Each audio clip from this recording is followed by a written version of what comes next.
kami kerja puluhan tahun, tapi nggak bisa nabung. Nggak adil dong. Boleh nggak pengusaha kaya? Boleh. Boleh nggak orang kaya? Ya boleh. Ya nggak boleh kamu kaya, kita miskin. Ada namanya Pak Tadi di Ambon. Tukang pos. Tukang pos. Dia bisa maju. Seorang Pak Tadi, seorang Pak Otong, seorang mana-mana lah. Apalagi di Indonesia Timur. Kepala-kepala suku yang nggak punya uang, tapi dia punya rakyat. Dia akhirnya punya keberanian maju. Apalagi kalau kita presidensial threshold 0%. Kita mau ngambil judicial review. Untuk yang presidensial threshold, parliamentary threshold.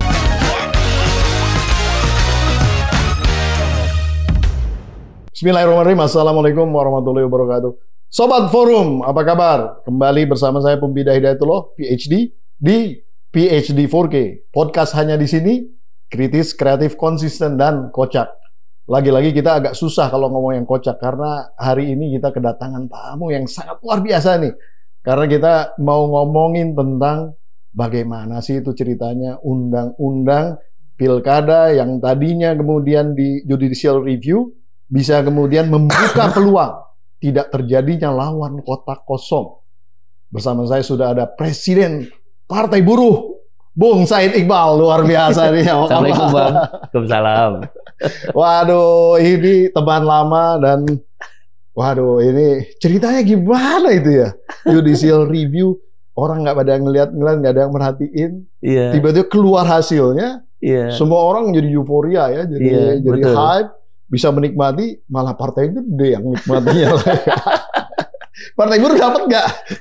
Dapat juga. Dapet. Wah, ini boleh diceritain. Tapi sebelum kita cerita hasil, gimana sih perjuangannya sebenarnya di dalam konteks mendorong yang namanya undang-undang ini yang tadinya sangat sulit ya partai-partai kecil kemudian untuk menominasikan, sekarang mempunyai peluang yang luar biasa. Silakan Bung Said Iqbal. Ya, makasih Bang Pumpida. Jadi ini sebenarnya kita ajukan tanggal 20 Mei 2024 yang lalu. Oh iya. Beberapa bulan yang lalu. Dengan nggak banyak yang tahu tuh ya. Maaf. Emang nggak banyak yang tahu karena dasar kita kegelisahan aja. Kebetulan saya kan ILO Governing Body, salah satu pengurus pusat Perserikatan Bangsa-Bangsa. Jadi Bung Said Iqbal ini adalah salah satu tokoh buruh yang saya kagumi dan memang top banget lah.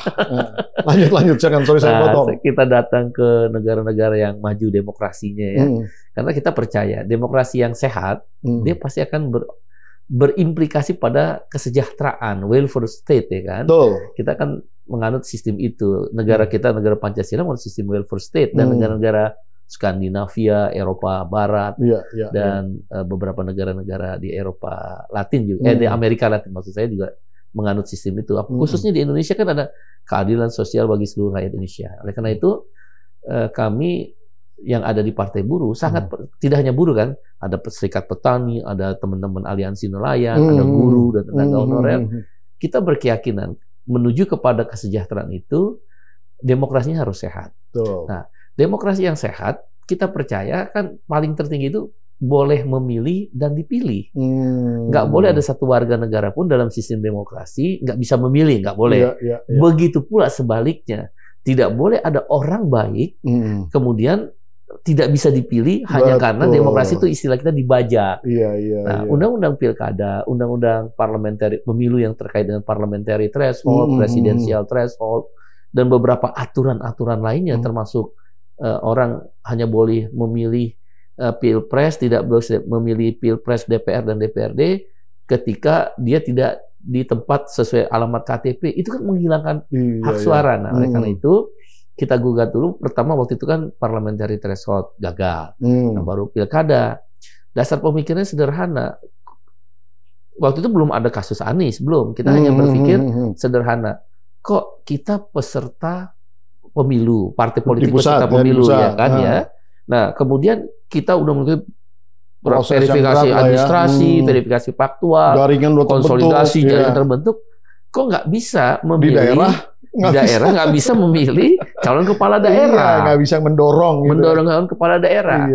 Pada sisi yang lain, undang-undang memberi ruang calon perseorangan boleh dengan syarat yang lebih mudah dibandingkan syarat ketika 20% dari total kursi yang ada, atau 25% dari total suara.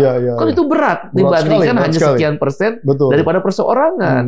Nah, dari beranjak dari pemikiran itu bahwa demokrasi adalah tentang memilih dan dipilih, maka kita majukan. Permintaannya sebenarnya sederhana, yaitu partai-partai non-seat atau non-parlemen yang tidak punya kursi di parlemen di tiap-tiap daerah, provinsi maupun kabupaten kota, boleh dong mengajukan calon kepala daerah. Jangan sampai karena pembatasan 20% jumlah kursi, 25% jumlah total suara, tidak bisa untuk memajukan calon. Betul.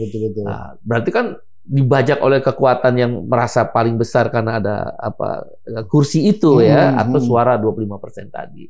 Dengan dasar itu kita maju judicial review. Memang harus diakui keputusan Mahkamah Konstitusi harus kita apresiasi berani. Mungkin karena terlalu diserang itu dengan kasus-kasus yang saya mau tanya lain. nih. Kan sebetulnya kan, mohon maaf nih ya, di Pilpres kemarin, MK ini mendapat sorotan yang luar biasa gitu. Masih punya trust pada saat itu di Mei itu untuk kemudian melakukan judicial review di situ, atau pada saat itu cuman istilah kita coba aja atau gimana? Tapi punya trust nggak sama MK pada saat itu? Kita membangun partai ini kan ada salah satu strategi kita, istilahnya konsep, lobby, aksi, dan politik. Kita percaya aksi bisa akan merubah juga keadaan. Kasus Bang Pupida juga ikut terlibat waktu kita BPJS, ya kan sama-sama kan. Aksi di non parlemen, parlemennya juga akhirnya bergerak. Bisa kita persiapan konsep dan lobby. Tapi secara politik kita juga harus percaya bahwa pilihan bagi teman-teman buruh kelas pekerja working class ini akan berubah kalau dia mengambil peran yang cukup. Oleh karena itu kita percaya tentang demokrasi tadi. Di samping tadi konsep, lobby, dan aksi-aksi gerakan-gerakan Oleh karena itu, karena ruang yang tersedia secara demokrasi untuk sistem konstitusi itu, maka kita tetap lakukan ke judicial review Mahkamah Konstitusi. Prosesnya berapa lama sampai putusan? Pokoknya dan dari berapa kali 20 Mei sampai dengan kapan kita kemarin? Agustus ya? Agustus ya. Kira-kira itulah Mei, Juni, Juli. 3 bulan. 3 bulan ya. 3 bulan. Berapa prosesnya. kali dipanggil untuk kemudian Nggak banyak. Sebenarnya hanya 2 atau 3 kali sidang. Karena sebelum undang-undang pilkada ini sudah ada keputusan MK yang sebenarnya 2 keputusan MK yang terdahulu ini yang dilupakan oleh DPR. Ya, tentang nggak adanya parliamentary threshold ya, kalau nggak salah ya. Bukan hanya itu, bahwa yang non-seat atau non-parlemen pun partai politik itu bisa mengajukan calon pilkada. Sudah ada? Sudah ada keputusan MK. Itu yang dilupakan orang karena KPU berfokus pada undang-undang pilkada yang berlaku saat itu, yaitu tidak boleh untuk yang non-seat atau non-parlemen. Ini yang sebelumnya sudah ada. Sudah pernah ada. Maka kita berkeyakinan dengan dasar 2 kali keputusan MK itu seharusnya ada jurisprudensinya. Ada jurisprudensi, MK mengabulkan. Maka sebenarnya blessing in the guys gitu loh. Iya. Wow, luar biasa ini. Kira-kira nah, gitu. Oke, terus kemudian berhasil lah yang dicapai. Tapi kan sebenarnya dihilangkan sebenarnya. Tapi kalau 7,5% itu sesuai dengan ekspektasi atau? Ya itu yang dibilang ultra petita lah istilah sisi hukumnya yang saya tahu ya. Memang akhirnya dasar kita sederhana tadi. Perseorangan boleh sekian persen. Saya lupa berapa persen itu perseorangan. Syaratnya sekian persen perseorangan. Dia nggak perlu bikin partai. Dia nggak perlu mengeluarkan dana untuk membangun sistem jaringan partai. Kok boleh rendah? Mungkin dasar itu yang dijadikan oleh hakim Mahkamah Konstitusi kalau baca konsiderannya itu, kalau gitu partai politik juga boleh. Maka muncullah ambang batas yang diturunkan. Jadi 6,5%, 7,5%, 8,5%, dan 10% sesuai jumlah DPT yang sahnya. Nah itu sebenarnya sederhana logika kita waktu itu Partai Buruh berpikir, loh, kalau perseorangan kenapa cuma sekian persen? Kalau saya nggak salah, angka itu bukan diajukan oleh bukan, tapi dia keluar dari hakim Mahkamah Konstitusi dengan pertimbangan yang tadi konsideran Partai Buruh. Kok perseorangan boleh? Sekian persen itu kecil kan? Cuma berapa? Sekitar 6 atau 7% kalau nggak salah kan? Iya. Gitu loh. Luar biasa. Nah, dengan adanya yang namanya hasil dari MK ini, terus kan kemudian sempat mau dikatakanlah mau balik sama DPR. Balik DPR tiba-tiba udah muncul revisi undang-undang baru gitu kan. Yeah. Nah, terus kemudian mau diparipurnakan. Nah, terus Anda mendengarnya seperti apa tempo hari waktu itu? Kan peristiwa itu nggak bisa berdiri sendiri, pasti ada. Iya, ada yang mendesain lah ya. Iya, sebelumnya dalam politik kan nggak ada kebenaran. Iya, semuanya pasti by design gitu, nggak ada yang kebenaran. Kalau ada kebenaran, waduh. Iya, kalau saya kan orang aktivis ya, jadi nggak begitu paham tentang politik, tapi belajar banyak. Jadi kan sebelumnya bagaimana MK disorot, masalah batas usia cawapres pada waktu itu, kemudian juga Omnibus Law, Undang-Undang Cipta Kerja, dan beberapa undang-undang yang coba diajukan judicial review selalu tanda petik kalah, coreng-moreng lah, boleh dikatakan titik nadir MK ini. Nah, ketika ada ruang di mana bisa mengangkat kembali wibawa MK karena ada serangan dan tekanan itu, maka MK, kalau saya sih lihat hati nurani, kan saya selalu lihat apa kekuatan hati nurani. Partai Buruh juga mungkin pandai merangkai dalil-dalil dan permintaan, dan kemudian diperkuat dengan kekuatan hati nurani hakim MK di situ yang bekerja, maka keluarlah keputusan yang menguntungkan semua pihak, tidak hanya partai kecil, partai besar juga kok. Dengan situasi ini partai besar yang tadinya terikat dengan koalisi-koalisi udah bisa sendiri kok. Misal kasus Airin di Banten, Golkar bisa berubah. Kemudian Nasdem, PKS dan beberapa Jawa Barat ya semua. Jawa Barat juga berubah. PDIP menikmati di Jakarta, bukan hanya partai kecil. Partai Buruh pun menikmati itu. Bayangkan banyak orang-orang baik. Saya ambil contoh ya, ada namanya Pak Tadi di Ambon, tukang pos. Tukang pos. Dia bisa maju karena dia orang baik, dikenal oleh masyarakat. Memang tukang pos masih ada ya? Masih ada juga. Mantan, tapi ini mantan tukang pos. Iya. Saya pikir tukang pos sudah nggak ada gitu. Masih ada sebenarnya tukang pos. Anggota Serikat Buruh kami, KSPI, kan tukang pos. Masih ada. Luar biasa. Dia bisa maju. Ada satu misal di Kabupaten Serang, Pak Otong namanya. Dia kesehatan lah, tenaga ahli kesehatan. Mantri ya, mantri gitu. Bukan mantri, Maerot sebenarnya itu. Alternatif, penguatan alternatif. Dia dikenal gitu. Kemudian dia didorong oleh masyarakat, sekolah masyarakat. Dan akhirnya bisa maju. Bisa maju karena partai-partai yang non-seat ini bersatu. Karena ini orang baik gitu ya. Itu juga maju. Apalagi di Indonesia Timur, kepala-kepala suku yang nggak punya uang tapi dia punya rakyat, dia akhirnya punya keberanian maju karena setidaknya yang kami rasa di partai, kami nggak ada mahar, nggak ada uang.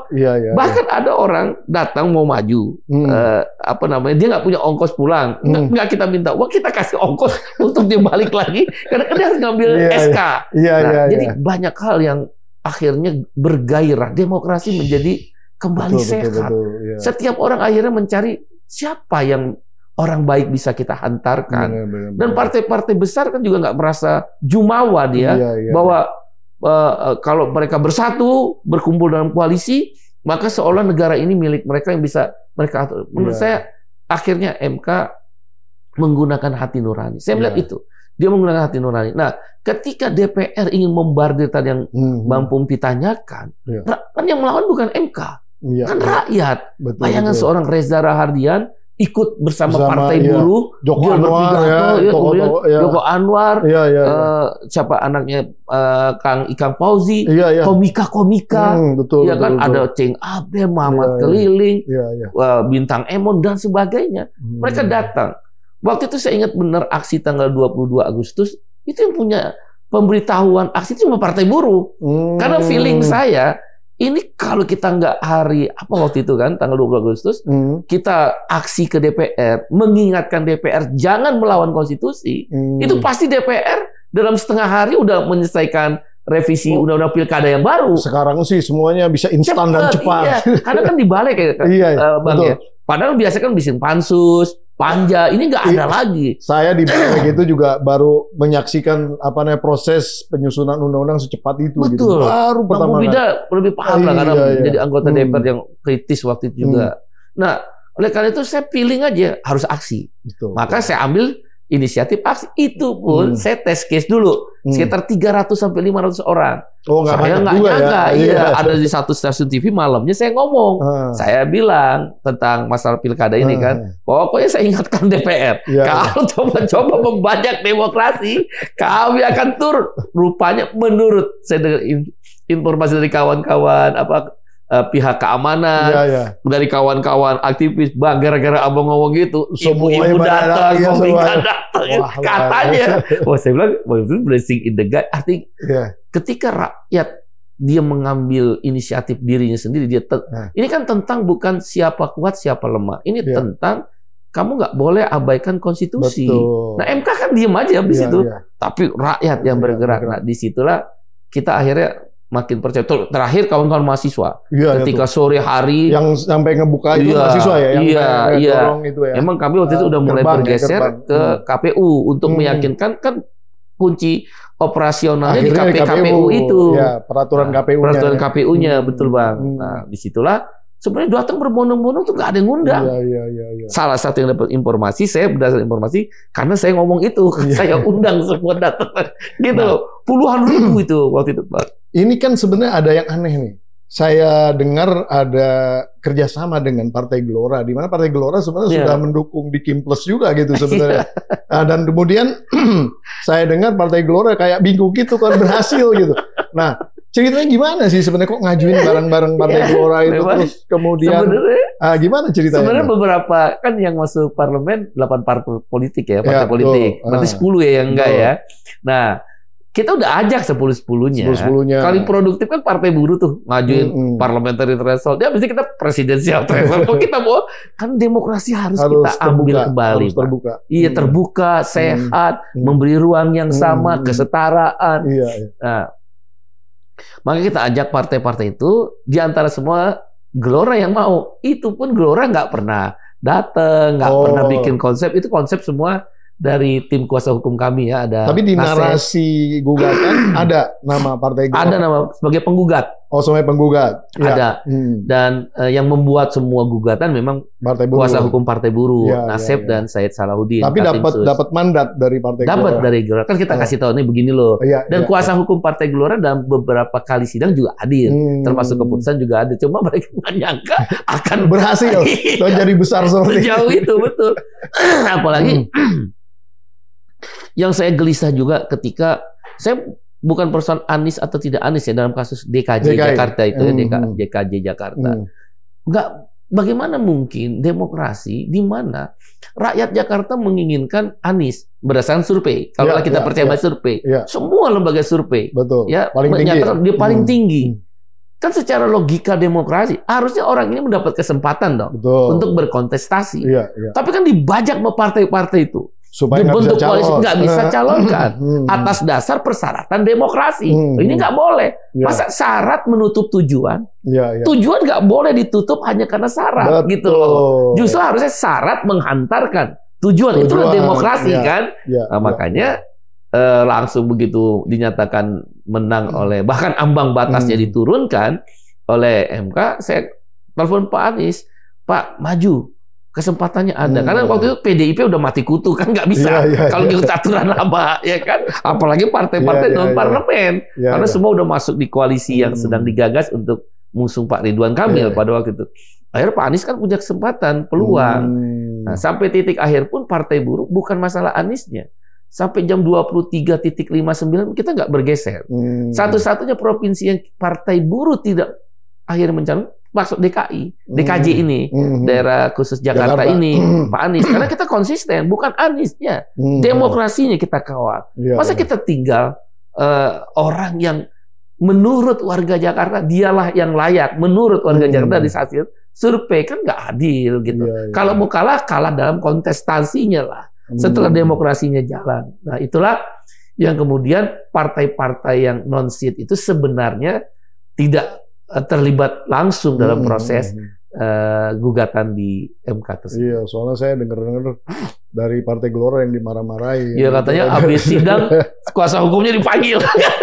Kita ketawa aja. Aduh, ya itu namanya resiko ya. Nggak pernah tadinya nggak niat ke setengah-setengah mungkin, tapi terus kemudian menjadi sesuatu yang besar, ya kena imbasnya juga. Iya, gitu tapi ya. kan akhirnya mereka Bang, misal terutama di Indonesia Timur, kan banyak kursi dari Gelora, PBB kan ada kursi, PKN, kursinya banyak juga. Mereka bisa mengusung kader atau kalaupun tidak kader yang diusung oleh partai yang bisa maju. Itu kan juga secara kalau kita bicara tentang benefit daripada putusan MK ada demokrasinya jadi jalan. Terbuka semua ya. Iya. Jadi yang bottleneck tadi tiba-tiba. Iya. Lalu saya misal Bang ya, saya kan sering keliling-keliling dunia lah ya, jadi pembicara. Saya pergi ke Jerman misal. Jadi bukan Indonesia aja ya, keliling dunia saya kebetulan karena ILO governing body tadi bukan orang hebat tapi karena ILO governing body-nya. Nah, saya misal pergi ke Jerman pada waktu saya lupa tahun 2000-an lah. Saya jadi pembicara di sana tentang demokrasi dan gerakan buruh. Saya lupa di satu negara bagian ada peminum bir. Peminum bir di Jerman ini negara bagian itu saya lupa ya. Marah karena wali kota membuat aturan dilarang minum bir setelah jam 9 malam. Padahal mereka tukang minum bir, ya kan? Iya, padahal jam 9 itu paling enak kali minum bir. Iya, paling enak minum bir. Akhirnya mereka bilang, ini nggak benar nih wali kota. Kita bikin partai. Apa nama partainya? Partai Peminum Bir. Begitu dalam pemilihan berikutnya menang. Wali kotanya dicabut lagi. Saya ingin mengatakan betapa demokrasi itu memberi ruang terhadap apapun aspirasinya. Nih, dalam kasus peminum bir kan memang di sana kan halal-halal aja ya. Artinya di kita nggak laku itu ya. misal di kita kaum perempuan dia mau bikin partai perempuan, nggak ada parliamentary threshold, nggak ada Permin Vervak yang memberatkan. Kan bisa jadi kelompok perempuan ini kan mengorganisir. Jadi partai perempuan nggak mesti 30% tuh ya? Iya. Nggak mesti 30% perempuan. Partai semuanya perempuan gitu ya. Misal juga, ada partai yang berbasiskan katakanlah tadi buruh, partai buruh, berbasiskan kalau petani bisa masuk partai buruh, misal berbasiskan komunitas Vespa, komunitas motor, itu banyak tuh. Vespa itu. Jadi belajar yang saya ambil dari tadi partai peminum bir, kalau di kita kan bikin partai 38 provinsi harus ada. Yang kedua, setiap provinsi ada 100% kabupaten kota. Di setiap kabupaten kota 75% kecamatan. Saya ambil kasus Pak Anies. Pak Anies dalam kasus capres misal, boleh jadi dia hebat. Tapi ingat, hanya daerah tertentu, provinsi tertentu, katakanlah di provinsi timur, atau maaf lah ya, katakan basis-basis yang non-muslim, Pak Anies lemah. Tapi ketika Pak Anies mau mendirikan partai, padahal dia kan pendukungnya banyak. Tetap harus ada di daerah itu. Daerah yang tadi katakan basis non-muslim, Pak Anies lemah, pasti gagal. Percaya, karena saya ngalamin ketika verifikasi administrasi, verifikasi faktual, hilang satu KTP, kita harus nyiapin 300 kali lipatnya. Minta KTP. Satu gagal verifikasi KTP harus waktu verifikasi ganti 300 dengan sistem rumusan-rumusan itulah. Berat sekali. Nah, bayangkan misal katakan apakah ada pendukung Pak Anies di Lembata sana di NTT, kecamatan X misalnya. Belum tentu, Bang. Di Dogiai ada pendukung Pak Anies mungkin ya. Ini saya ambil contoh. Kan Pak Anies ada keinginan dan pasukannya membuat partai. Akibat peraturan yang berat itulah demokrasi nggak jalan. Padahal tadi saya cerita bagaimana kelompok peminum bir kesal sama wali kota, dia bikin partai, dia menang gitu loh. Nah sekarang bagaimana dengan kelompok orang-orang yang mereka tidak tersalurkan dengan partai-partai politik yang ada, betul. Yang mereka katakan status quo, yang mungkin mereka secara aspirasi nggak bisa. Misal partai buruh, basisnya kan konstitusinya buruh, petani, nelayan, guru, pokoknya kelas-kelas pekerja lah, working class. Tiba-tiba disuruh ikut. Katakan misal partai abang lah dulu yang Golkar, kan nggak nyambung itu. Ini kan partainya pengusaha. Bukan saya bilang katakan ini partai nggak boleh, boleh. Ini kan banyak pengusaha di sini kan. Tapi aspirasinya pasti nggak nyambung. Nggak nyambung. Cari yang nyambung lah. Semakin banyak channeling, semakin banyak nyambungnya. Bukan berarti identitas sih. Kita sih nggak sih juga politik identitas. Apalagi agama, milih partai ini surga, nggak milih partai ini neraka, nggak ada urusannya. Cuma demokrasinya harus dibangun dan mendirikan partainya jangan dipersulit. Nanti yang menghukum siapa? Yaitu peserta pemilunya rakyat. Ini keren ini kalau kayak begini nih. Itu yang kita pikir terus di partai, walaupun partai kecil, kita produktif menganalisa terus. Nah, Bung Said Iqbal nih, ini kan sudah pernah ada partai buruh sebelumnya. Iya, betul. Ya kan?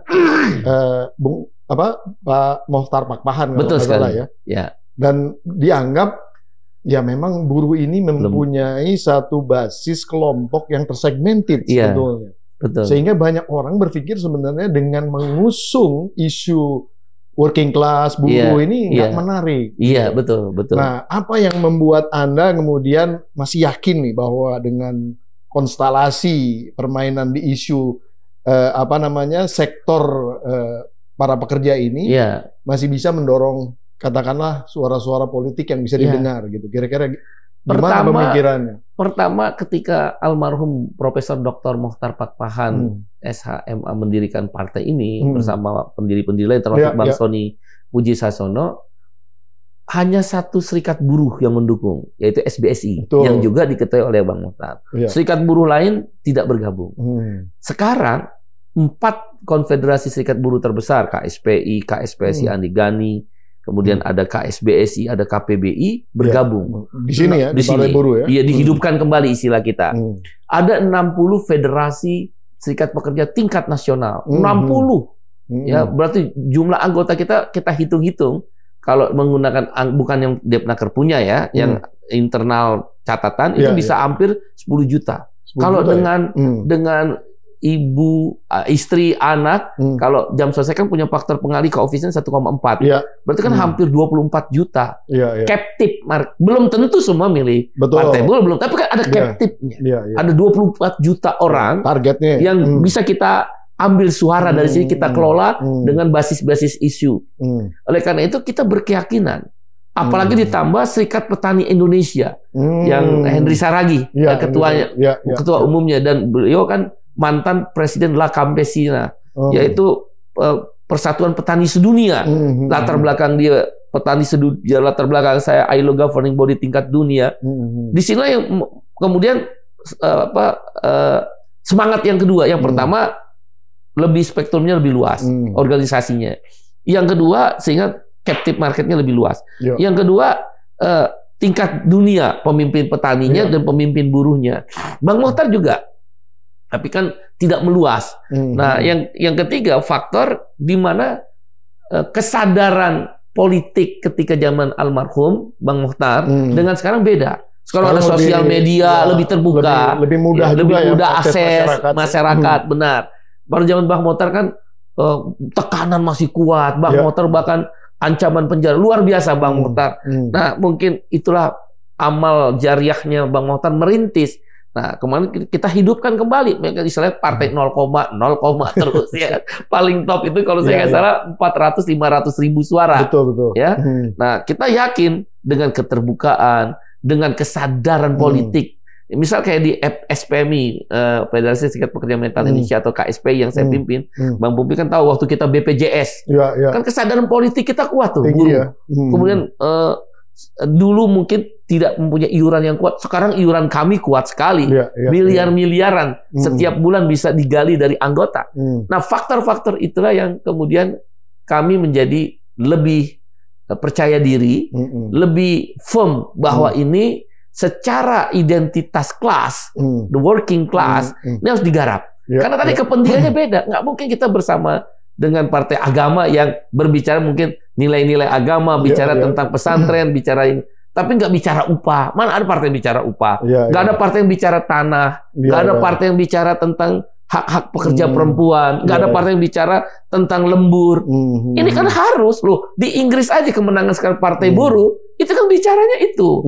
Lula da Silva, Partidos dos Trabalhadores, kan bicaranya itu. Begitu Albanese. Tapi secara umum tentang demokrasi. Di Inggris menang lagi ya? Menang. Sherman kan baru kemarin menang. Albanese sebelumnya menang. Australian Labour Party.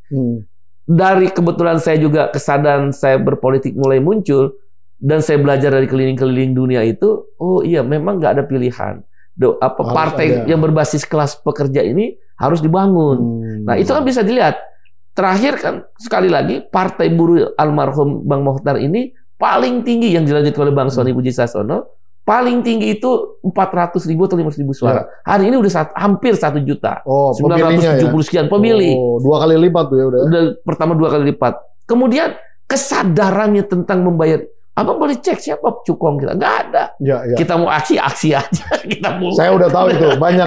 Kadang-kadang suka banyak orang nyinyir kepada Pak Iqbal ini, tapi saya udah tahu ini mah nggak bener lah, udah tahu tuh. Suka pada nyinyir tuh. Kalau dinyinyirin atau ini kan anggap sebagai obat pahit aja, sehingga kita tetap sadar diri. Itu kan penting juga buat kita untuk sadar diri. Oleh karena itu hal-hal yang mendasari inilah termasuk bagaimana 3 kali pemilu. Saya selalu katakan maka 3 kali pemilu 2034. Insya Allah kita berkuasa. Kalau melihat apa yang terjadi di Peru, Pedro Castillo, apa yang terjadi di Brazil, Lula da Silva, apa yang terjadi Boric di Chili, apa yang terjadi di Albanese, Australia, itu pasti ada kita peluang. Udah lewat 1 pemilu nih. Iya. Target pemilu depan? Masuk di papan tengah. Maksudnya apa tuh? Masuk di berapa persen misalnya? Sekitar katakan kalau kita masih menganut parliamentary threshold 4%, mungkin kita 5-6%. 5-6%. Papan tengah kan, papan itu tengah, boleh ya. katakan. Nah, tapi kita berharap jangan basisnya suara nasional. Karena partai buruh itu basis konstituennya kan kalau buruh ya di daerah industri. Betul. Jawa. Memang Jawa itu pun daerah industri. Tidak tersebar. Tidak tersebar karena kita bukan partai agama, bukan basis konstituen agama. Basis konstituen kita bukan tapi kan petani nasionalis. Bisa di itu kan. Ya, tapi kan mengorganisir petani betapa sulitnya. Agak lebih susah ya. Jangankan partai, untuk berorganisasi saya sulit. Kecuali kita udah menang, Bang. Ketika kita menang, ada regulasi-regulasi yang menguntungkan petani seperti reforma agraria, misal redistribusi tanah. Nah, baru baru dia akan muncul.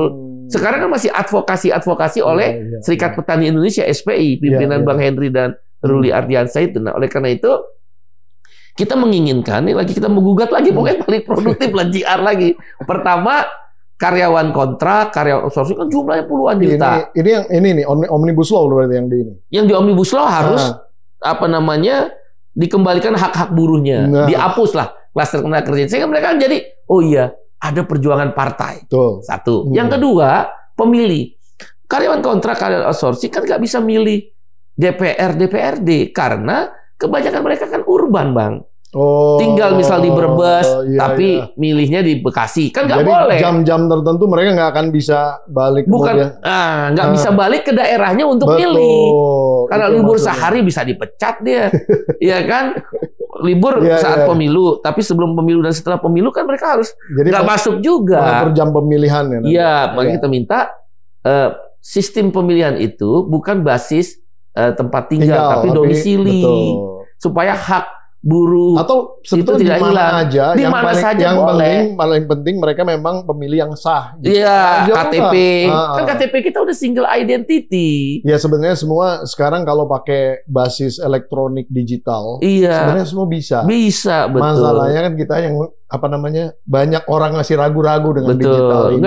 Makin susah kalau bisa dipersulit ngapain dipermudah. Itu kan begitu. Kemudian disitulah gray areanya. Nah, kemudian kita menginginkan juga ini masih jalan ya, yang judicial review masih jalan. Kita lagi siapkan. Ya. Kemudian juga kita menginginkan ada TPS-TPS khusus. Basis buruh kan di pabrik. Itu keren tuh. Kalau bisa dia nyoblos di pabrik, menang kita, Bang. SIM aja bisa keliling. Iya, maka itu. Ngurus SIM aja bisa keliling, masa betul TPS nggak bisa keliling? Itu maksud saya. Kalau basis kelasnya makin kuat dengan basis isu, kita berkeyakinan bisa. Nah, baru nanti yang kita mau judicial review juga, yaitu parliamentary threshold, kan udah menang nih, 4% udah dihapus sama si MK. Cuma kita nggak tahu DPR mau bikin berapa. Jangan nasional. Loh, kalau parliamentary thresholdnya nasional, berarti tadi kita bilang, siapa saja selama di wilayah Republik Indonesia bisa milih dong.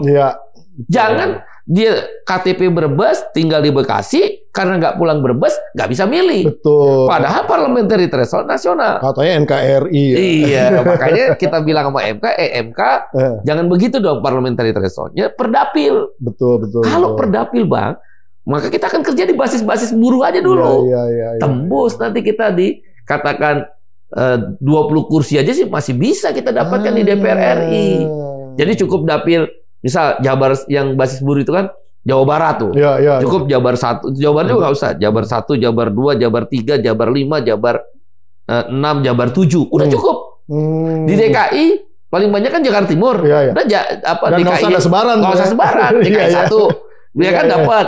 Jawa Timur cukup Misal Jatim 1, Jatim 2. Jadi dengan demikian kalau parliamentary threshold bisa. Mungkin sekali. Iya, itu kita mau coba masuk. Logikanya masuk. Nah, beberapa hakim MK itu membenarkan pendapat partai waktu kita menggugat tentang parliamentary threshold. Tapi kita diuntungkan dengan sekarang udah nggak 4%. Dengan begitu, Bang, sehingga nanti akan terbentuk kan, tersebar partai-partai agama, misal di daerah basis-basis yang non Muslim, dia akan ada wakilnya dari non Muslim.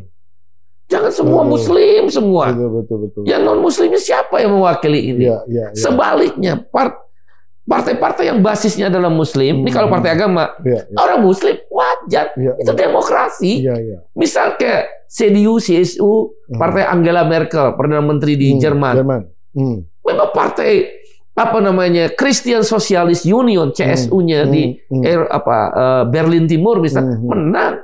Tapi begitu ke Berlin Barat, CDU-nya Christian Democratic Union. Kan kita pluralisme ini harus ada keterwakilannya. Betul. Jangan di basis Muslim, yang non Muslim yang banyak. Sebaliknya, yang kalau bukan partai agama, partai nasionalis misal. Jangan semua nasionalis yang terlalu ke kanan. Maaf, katakan kelompok pengusaha.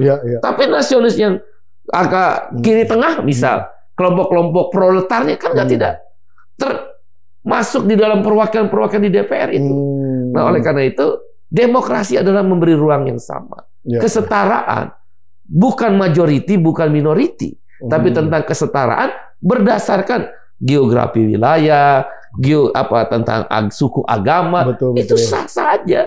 Perbedaan bukan berarti membuat kita harus berpecah, tapi mengelola perbedaan menjadi sesuatu yang kuat, gitu loh. Itu yang kita ingin sebenarnya. Memang di partai masih kecil, tapi saya yakin kalau belajar dari Lula di Brazil, belajar dari Anthony Albanese, dia tukang ngelas. Lula juga tukang ngelas, Anthony Albanese tukang ngelas. Di Sherman, dia juga buruh di satu kota di Inggris, buruh juga. Sekarang jadi Perdana Menteri Inggris. Semua itu bukan tidak mungkin. Dan dunia itu justru malah adalah suatu istilahnya kesempatan yang diberikan kepada orang-orang yang tadinya nggak mungkin untuk mendapatkan peluang menjadi mempunyai peluang dan menjadi mungkin. Ini luar biasa ini. Itu yang saya bilang, undang-undang pilkada ini memberi ruang bahwa demokrasi itu orang baik pun, walaupun dia dari kelompok yang mungkin tidak terlihat oleh partai-partai politik besar, dia bisa maju. Seorang Pak Tadi, seorang Pak Otong, seorang mana-mana lah. Gitu. Pak Iqbal sendiri rencananya apa ini ke depannya? Saya nggak punya rencana. Saya pengen partai buruh itu, jujur ya, orang mungkin nggak percaya. Saya hanya pengen partai buruh itu ikut menjadi besar, membangun besar atau tidak relatif, tapi ikut menjadi bagian penting dalam republik ini. Ini kelas yang besar, Bang. Dia punya purchasing power, dia punya daya beli. Tapi bayangkan, sekedar nuntut upah sesuai inflasi plus pertumbuhan ekonomi aja nggak bisa sebagai haknya. Bayangkan ya, inflasi 2,8%. Bahkan pesangon sekarang di ini lagi. Pesangon murah, PHK dipermudah gara-gara Omnibus Law. Tidak ada pekerja tetap. Tidak ada pekerja tetap, PKWT, kontrak. Ya betul. Masa kemudian dia nggak boleh berjuang untuk memperbaiki nasibnya? Karena saya mengatakan, bukan saya anti pemodal. Kelompok pemodal terlalu kuat di parlemen dan di kabinet. Kalau kita lihat kabinet, semua pengusaha, saya tidak anti pengusaha. Pengusaha itu penting. Sekelas negara-negara sosialis kiri pun penting pengusaha. Semuanya. Tapi yang paling penting adalah mengawal ekonominya, mengejar pertumbuhannya. Tapi yang paling penting redistribusi kekayaannya itu gimana? Disitulah parlemen menjembatani kan, supaya tidak ada kekerasan, tidak ada aksi, bahkan dalam tingkat tertinggi tidak terjadi reformasi atau revolusi. Maka parlemen adalah jalan komprominya kan, konsensusnya, demokrasi pilihan kita. Bagaimana kami kerja puluhan tahun, tapi nggak bisa nabung? Nggak adil dong. Boleh nggak pengusaha kaya? Boleh. Boleh nggak orang kaya? Ya boleh. Ya nggak boleh kamu kaya, kita miskin. Nah itu nggak boleh. Dan ketinggalan terus ya. Beberapa generasi ketinggalan terus, yang ini makin kaya, yang ini ketinggalan terus. Nah, undang-undang pilkada ini membuka ruang itu, Bang. Itu, nah, apalagi kalau kita presidensial threshold 0%. Itu akan membuka ruang banyak orang baik yang akan bisa tampil. Kalau ini sedang kita mau ngambil judicial review untuk yang presidential threshold, parliamentary threshold. Belum ditentukan berapa persennya, tapi kita mau dorong agar DPR atas keputusan MK yang kita mau JR ini perdapil. Jangan wilayah Indonesia. Iya. Nah, nanti yang bergabungnya di fraksi lah. Misal dalam Undang-Undang MD3 syarat fraksi adalah 30 anggota DPR misal. Kan sebetulnya zaman dulu sempat fraksi-fraksi itu bergabung kan. Iya. Betul. Dan kalau perlu kita hidupkan kembali Stambus Accord. Kayak fraksi kekaryaan dulu zaman 2004 2009 itu isinya bukan hanya Golkar tapi juga ada dari PKPB kalau nggak salah, yang pokoknya kalau yang sama-sama Golkar tuh Golkar, PKPI lah ya, PKP dulu kan dekat-dekat tuh, iya kan? Yang sama-sama dengan PDS juga waktu itu di situ. Iya, bisa masuk ke Golkar, Partai Damai Sejahtera tuh dulu. Walaupun basisnya bukan itu. Ya kayak saya bilang, misal Partai Buruh nih, suruh misal gabung dengan, karena dia hampir 1 juta suara masuknya ke Golkar. Kata buruh, lo gue nggak mau pilih Golkar, kenapa gue harus ke Golkar? Orang Golkar yang iniin Omnibus Law, misal seperti itu. Tapi kan bisa ke PDIP lah, yang mungkin agak ke kiri dikit. Iya. Atau kalaupun tidak, membentuk yang kursi-kursi kurang ini membentuk satu fraksi sendiri.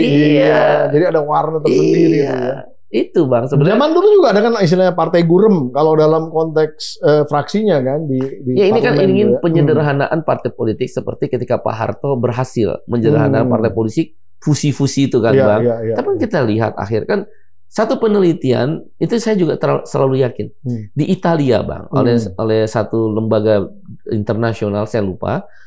Antara Italia Utara dan Italia Selatan. Di Italia Utara demokrasinya jalan, tapi di Italia Selatan nggak jalan karena kan ada mafia itu Sisilia dan macam-macam. Ketika diukur tingkat kesejahteraan dan kebahagiaan masyarakat di Italia Utara jauh lebih baik dibandingkan Italia Selatan. Di situ diambil kesimpulan demokrasi yang sehat dia akan menciptakan kesejahteraan. Tidak ada kesejahteraan tanpa demokrasi. Betul. Kalau kita percaya itu, Indonesia ini majemuk, plural ya, suku, agama, ras, bangsa, identitas kelas dan sebagainya. Kalau kita kelola dengan memberi ruang yang sama, saya rasa top. Iya. Jadi bukan lu lagi kan. Masa orangnya itu terus. Masa yang kepilih itu terus gitu. Partai itu nggak pernah bicara upah. Tapi suara kita dengan sistemnya sekarang akan hangus, dikasih ke partai masuk parlemen. Masa dikasih ke partai yang anti upah? Kan jadi kita nggak nyambung. Kasihan yang milih juga ya. Kasihan yang milih dan akhirnya kelompok-kelompok yang tidak terakomodir kan aksi terus. Saya ingin bukan nggak boleh aksi tetap menjadi pilihan. Tapi kalau parlemennya sehat, keterwakilannya menjadi kuat dari masing-masing kelompok kepentingan ini kan demokrasi juga jadi sehat. Check and balance Bang. Abang lebih ngerti lah saya rasa. Itu yang ingin kita bangun. Itu yang agak hilang sebenarnya sekarang itu yang ingin kita bangun. Dan persoalan adanya kontrol, mohon maaf nih ya, elit partai yang terlalu berlebih, membuat DPR juga jadi bunyinya ya kayak ketok palu juga, nggak ada warnanya sekarang, nggak seru. Kita butuh kembali demokrasi yang sehat dan MK, walaupun banyak orang mengatakan mungkin ada satu lagi yang harus yang di judicial review itu adalah yang namanya partai itu jangan bisa merecall. Iya, bisa jadi gitu. Supaya independensi daripada orang yang terpilih. Anggota DPR-nya, benar. Karena bagaimanapun juga yang terpilih ini mewakili suara rakyat, bukan partai lagi. Gitu. Itu kan kasus Fahri Hamzah dengan PKS kan? Ya intinya macam-macam lah, banyak sekali kasus seperti itu. Ya termasuk saya juga dulu. Oh, Bang Buddha kena juga sempat. Karena pemecatan juga kita gitu. Karena kritis. Ya, tapi intinya bukan nasib saya, tapi istilahnya independensi. Orang udah milih Bang Pumpida, orang udah milih itu hilang kan? Ngapain kita fighting suara terbanyak di dapil, tapi ketika ini harus kur terus dengan arahan partai. Sebenarnya gini loh, artinya kalau bagi orang-orang yang terpilih dan kemudian memiliki conscience, memiliki keberpihakan, biar mereka menyuarakan suara-suara itu. Walaupun ketika voting misalnya kalah, tapi paling tidak suara itu sudah disampaikan. Betul Bang. Itu maksudnya. Ntar kita coba lihat lagi. Itu di pemilu ya, undang pemilu ya tentang saya rasa atau MD3? Di partai. Partai politik. Partai politik. Ini kan masukan. Kita memang produktif. Tapi resikonya Bung Iqbal juga kalau ada anak buah yang nyeleneh gitu ya, yang beda sendiri. Yang penting dia punya belief kalau menurut saya. Betul. Itu yang harus dibela gitu, haknya dia. Dan menyuarakan basis apa yang dia suarakan. Iya, kalaupun dia nanti nggak menyuarakan suara pemilihnya, sekurang-kurangnya konstituennya dia, basis pemilihnya. Wah, kalau itu cakep tuh. DPR akan hidup lagi, trias politika akan jalan. Makanya kita masih percaya dengan MK. Mudah-mudahan hakim MK ini tetap menjaga hati nuraninya itu, Pak. Ya, beberapa itu kawan baik saya. Jadi saya masih ada orang baik. Kita harus percaya. Iya. Masih ada orang baik. Luar biasa ini Bung Iqbal nih. Aduh, saya senang sekali. Aja tuh. Iya. Ini saya senang sekali nih, benar-benar tercerahkan. Sebenarnya saya udah penasaran nih dari minggu-minggu lalu, pengen banget ngundang.